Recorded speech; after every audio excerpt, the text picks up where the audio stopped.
Assalamualaikum warahmatullahi wabarakatuh. Innal hamdalillah nahmaduhu wa nusalli wa nusallimu ala rasulihil karim. Ashhadu an la ilaha illallah wa ashhadu anna Muhammadan abduhu wa rasuluh. Allahumma salli ala sayyidina Muhammad wa ala ali sayyidina Muhammad. Amma ba'd. Alhamdulillah sahabat beriman, jika video ini muncul di berandamu, ini adalah petunjuk dari Allah kepadamu. Setidaknya sempatkanlah menulis sholawat kepada Nabi Muhammad SAW di kolom komentar.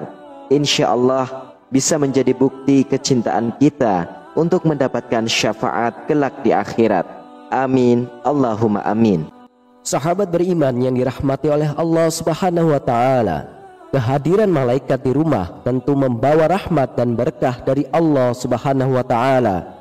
Jadikan rumah sebagai tempat yang nyaman untuk tinggal bersama keluarga, sekaligus tempat yang sering didatangi oleh para malaikat. Allah Subhanahu wa Ta'ala telah menugaskan para malaikat mengunjungi rumah-rumah umat muslim. Kehadiran para malaikat di rumah tentu diidamkan seluruh orang yang beriman. Namun para malaikat tidak asal singgah di suatu rumah jika di dalamnya tidak diisi dengan kebaikan dan ketakwaan kepada Allah Subhanahu wa Ta'ala. Malaikat dapat diundang ke rumah dengan banyak cara. Sahabat beriman yang dirahmati oleh Allah Subhanahu wa Ta'ala, berikut adalah beberapa ciri-ciri rumah yang sering didatangi oleh para malaikat. Silakan simak penjelasan video ini hingga akhir agar para sahabat bisa memahami dan dapat mencerna apa isi yang terkandung dalam video ini supaya tidak gagal faham. Dan semoga para sahabat yang sudah menyimak video ini hingga akhir, semoga Allah Subhanahu wa Ta'ala balas dengan kebaikan, dilancarkan rezekinya bertubi-tubi, diberikan kesehatan, keberkahan, dan dimudahkan segala urusannya baik di dunia maupun di akhirat kelak. Amin ya rabbal alamin. Ciri rumah yang pertama yaitu rumah yang sering untuk berzikir. Berzikir menyebut nama Allah Subhanahu wa Ta'ala memiliki banyak keutamaannya, termasuk mendapat pendampingan dari malaikat. Ketika penghuni rumah senantiasa berzikir, maka para malaikat akan berkumpul bersamanya. Apabila penghuni rumah senantiasa berzikir, maka malaikat pasti akan mudah mengunjungi rumah dan memberi rahmat. Dari Abu Hurairah radhiyallahu anhu bahwa Rasulullah SAW bersabda, suatu kaum tidak duduk dalam suatu tempat untuk berzikir kepada Allah kecuali mereka dikelilingi oleh para malaikat dan diliputi rahmat, dan Allah menyebut mereka termasuk orang-orang yang ada di dekatnya. Lalu yang kedua yaitu rumah yang dijadikan tempat sholat. Sholat adalah ibadah yang paling utama bagi seorang muslim. Rumah bisa menjadi tempat sholat sehingga ibadah ini dapat memberi cahaya dan ketentraman bagi penghuninya. Diriwayatkan dari Aisyah radhiyallahu anha, ketika Rasulullah SAW sholat malam dan jika hendak sholat witir, beliau membangunkan Aisyah dan menyuruhnya untuk sholat. Hadis riwayat Imam Muslim. Hendaklah di dalam rumah disediakan mihrab atau tempat sholat sebagai tempat khusus untuk mengerjakan sholat, sebagaimana anjuran ini diisyaratkan dalam firman Allah Subhanahu wa Ta'ala, yaitu di surah Al-Imran ayat 39, yang artinya, kemudian malaikat Jibril memanggil Zakaria sedang ia tengah berdiri melakukan sholat di mihrab. Katanya, sesungguhnya Allah mengembirakan kamu dengan kelahiran Yahya yang membenarkan kalimat yang datang dari Allah, menjadi ikutan, menahan diri dari hawa nafsu, dan seorang nabi termasuk keturunan orang-orang soleh. Rumah yang pemiliknya senantiasa melaksanakan sholat juga akan membuat malaikat senang datang berkunjung.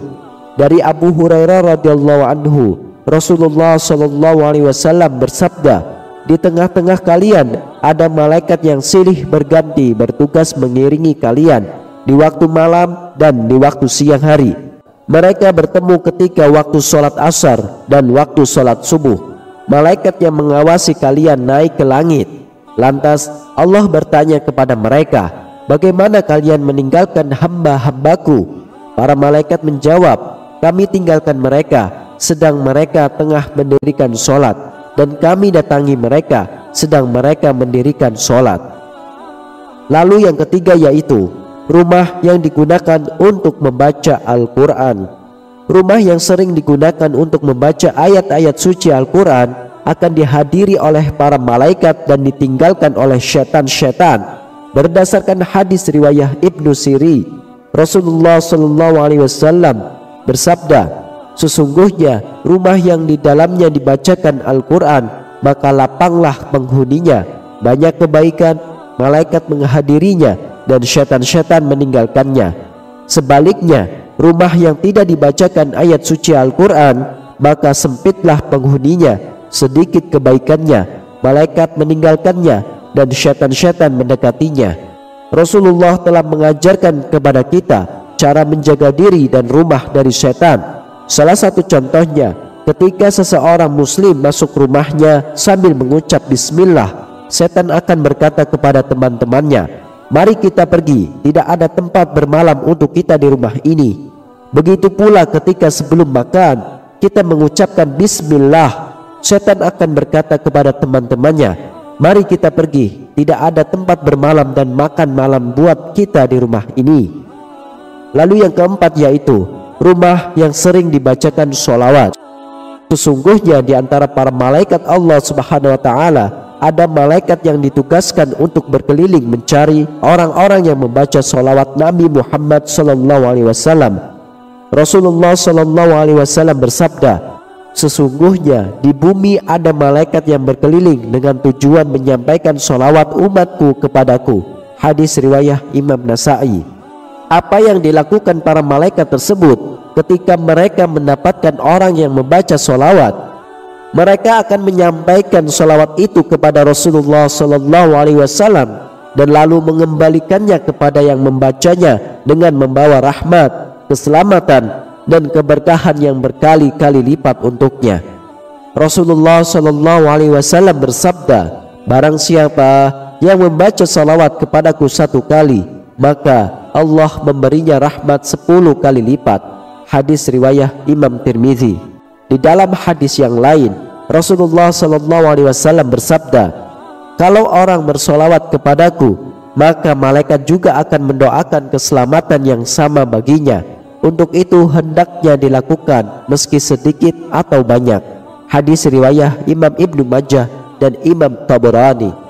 Kemudian yang kelima yaitu rumah yang sering dikumandangkan azan. Azan dipergunakan sebagai pemberitahuan masuknya waktu sholat. Namun kalimat azan juga memiliki banyak keutamaannya. Salah satu keutamaan azan adalah dapat mengusir setan dan jin. Setan akan lari terbirit-birit ketika mendengar suara azan. Diriwayatkan dari Abu Hurairah radhiyallahu anhu, ia berkata, Rasulullah SAW bersabda, apabila azan dikumandangkan, setan lari terkentut-kentut sehingga dia tidak mendengarkan azan. Hadis riwayah Imam Bukhari dan Imam Muslim. Maka dianjurkan agar di dalam rumah juga dikumandangkan azan. Tidak ada salahnya mengumandangkan azan di dalam rumah walaupun kita tengah sendirian, karena hal itu bisa berfungsi untuk mengusir syaitan. Setiap azan yang dikumandangkan akan didengar oleh semua makhluk sejauh suara kita, dan tidak terkecuali pula para malaikat Allah Subhanahu wa Ta'ala. Rasulullah SAW bersabda, seorang muazzin diampuni sejauh suaranya dan menyaksikan untuknya setiap yang basah dan yang kering. Hadis riwayah Imam Ahmad, Imam Abu Daud, Imam Ibnu Hibban dan Imam Ibnu Majah. Pengertian setiap yang basah dan yang kering adalah memuat segala sesuatu yang ada di alam raya, karena tidak ada sesuatu pun di alam ini yang bisa lepas dari salah satu sifat keduanya. Sahabat beriman yang dirahmati oleh Allah, itulah beberapa ciri-ciri rumah yang sering didatangi oleh para malaikat. Semoga rumah kita termasuk salah satu yang mendapat limpahan rahmat, keberkahan dan perlindungan dari Allah Subhanahu wa Ta'ala. Amin ya rabbal alamin. Hanya ini yang bisa saya sampaikan. Semoga bermanfaat untuk kita semuanya. Wassalamualaikum warahmatullahi wabarakatuh.